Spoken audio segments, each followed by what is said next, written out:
He wore a stained apron, calloused hands trembling as he scrubbed dishes in silence. No one knew his name. He was just the new guy, invisible, forgettable. But when he paused to hand a sandwich to a shivering homeless man outside, the manager stormed in, face red with fury. "You're done here," he barked. "Fired? On the first day? What the staff didn't know? That dishwasher was the owner of the restaurant, and this moment would change all their lives. What happens when kindness clashes with cruelty?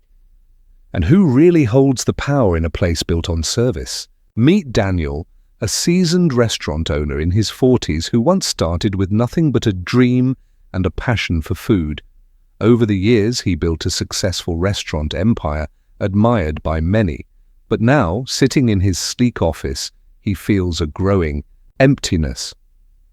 The heart that once beat with purpose now feels distant from the very people who keep his business alive, his staff. Recently, Daniel has been receiving troubling reports. High employee turnover, constant complaints and whispers of a toxic work culture. The numbers still look good, but something doesn't sit right. He realizes he's lost touch with the ground reality, the soul of his business. Determined to uncover the truth, Daniel makes a bold decision. He puts away the suit, trades it for an old apron, and takes on a new identity. Dan, a dishwasher. No one at one of his busiest locations knows who he really is. As Dan, he works under Greg, the restaurant's current manager, a strict, no-nonsense man who cares more about profits and procedures than people. Greg is sharp, efficient, but cold. To him, employees are just numbers on a schedule, easily replaced. Inside the restaurant, the environment is tense. Staff are overworked, underappreciated, and emotionally drained. Smiles are rare. Motivation is lower than ever. Daniel thought. He was stepping in to observe. But what he finds is a workplace in silent crisis, and a test of his own forgotten values. As Daniel steps into a world he had long forgotten, the back of the kitchen where the real heat lives. The work is exhausting, scrubbing greasy pans, lifting heavy crates, rushing to keep up. Every muscle in his body aches. But amidst the sweat and steam, he begins to connect with the people who truly keep the restaurant running. He forms a quiet bond with the kitchen staff, noticing their silent resilience. They work hard, barely speak unless spoken to, and rarely smile. Among them is Maria, a young single mother and line cook who does double shifts to support her daughter. One afternoon, Daniel finds her crying behind the freezer after Greg publicly humiliates her for being too slow. No one says anything. No one even looks up. The fear of losing their job silences everyone. Meanwhile, outside the back door, a homeless man named Thomas shows up every day hoping for scraps. Greg sees him as an eyesore, a pest. Like a roach, he sneers one day, loud enough for the kitchen to hear. But no one dares challenge him. Daniel watches all of this unfold. His heart aches, but he knows if he reveals who he is now, they'll only show him the version they think he wants to see. He wants the truth, raw and unfiltered. Then one evening, Daniel quietly hands Thomas a bag of leftover food. It's a small act of kindness, why unseen, he thinks. But Greg sees. His fury is instant. In front of the whole staff, he accuses Dan of stealing and breaking company policy. "You're lucky I don't call the cops," he snaps. The room goes silent. No one defends Dan. The air is thick with fear and submission. Later that night, Daniel sits alone in the break room, still in disguise, questioning everything. Was this all a mistake? Had he lost touch too deeply?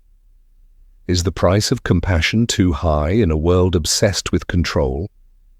His mind races. But one thing is becoming clear. This place doesn't need better profits. It needs a better heart. And maybe, just maybe, that change has to begin with him. The next morning, the energy in the restaurant feels the same, until the front doors open, and in walks a man in a crisp suit.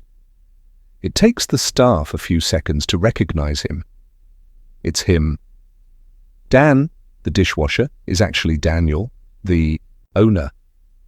The room falls into stunned silence. Plates stop clattering. Conversations halt. Greg stands frozen, his face drained of color. Without raising his voice, Daniel asks everyone to gather for a staff meeting. No one dares refuse. Standing in front of his employees, Daniel does something no one expects. He addresses the homeless man, Thomas, by name. He tells everyone who Thomas truly is, a military veteran, once a talented chef who lost everything. After returning home, a man who still shows up every day, not just for food, but for the hope that someone might see him. The staff listens, eyes wide, hearts heavy. Then Daniel reveals why he did what he did, why he spent days scrubbing dishes in silence, to see who leads with power and who leads with heart. He looks around the room, his voice trembling with emotion. What I saw behind these walls hurt me. The fear, the silence, the absence of kindness.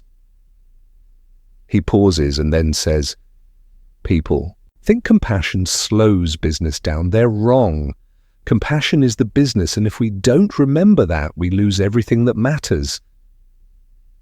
In that moment, the staff doesn't see a CEO. They see a leader, one who's finally chosen to stand with them, not above them. In front of everyone, Daniel confronts Greg with calm but unwavering authority.